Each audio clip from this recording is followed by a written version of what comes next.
Rajendranagar police station పరిధిలోని ఎర్రబోడలో గంజాయి batch హల్చల్ చేసింది.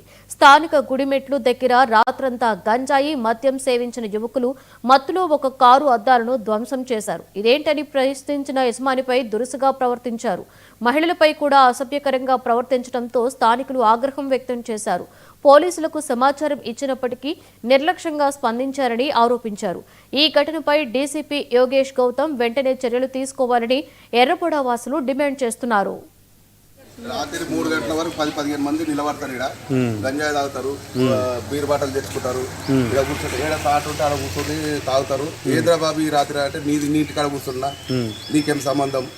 అరే బాబు పిల్లలు తిరుగుతారు, లేడీస్ కూడా చిరాకుతున్నారు. ఇక్కడ ఆడోళ్ళని మగోళ్ళని ఎవరిని వచ్చినా పిలిచి మరీ కొడుతున్నారు. ఈ మనిషిని కూడా పిలిచి పనులు పాలకూర తీసుకోపోనికి వస్తే ఆయనను పిలిచి ఏంద్రా అట్లా చూసుకుని అని చెప్పి ఆయనను కూడా బాగా కొట్టింది. కొట్టే కూడా పోలీస్ కంప్లైంట్ ఇస్తే కూడా పోలీస్ స్టేషన్ పోయినాము.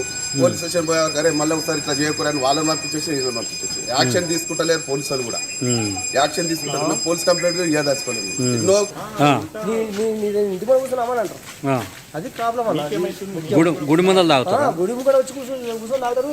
ఇక్కడ వచ్చి కూర్చుంటారు. ఎందుకు కూర్చున్నారు అంటే మీ ఇంటికా కూర్చున్నా, నీ ఇంటికా కూర్చొని నువ్వు అడుగున్నాను ఇట్లా మాట్లాడుతున్నారు. ఏం చెప్పాను మళ్ళీ చూద్దామా? కొంతమంది బస్సు పిల్లలు, కొంతమంది బయట పౌరులు, కిరాయికి వచ్చిన పౌరులు వాళ్ళని కలుపుకొని చేస్తున్నారు వీళ్ళు. ఎంత చెప్పనా నువ్వు? మరీ ఘోరం అంటే ఘోరం. అదే ఇంకోటి పట్టుకపోతున్నారు మళ్ళీ వదిలిపెడతారు. ఎట్లా వదిలిపెడుతున్నారు వాళ్ళకు? ఇప్పుడు కంపెనీ ఇచ్చింది మనం పట్టుకొని మనకి ఇబ్బంది ఇవ్వాలి కదా. ఇబ్బంది ఉంటే ఏముంటే వాళ్ళు వదిలిపెట్టారు, వచ్చేస్తారు, మనకు అప్పుడు ఉంటారు.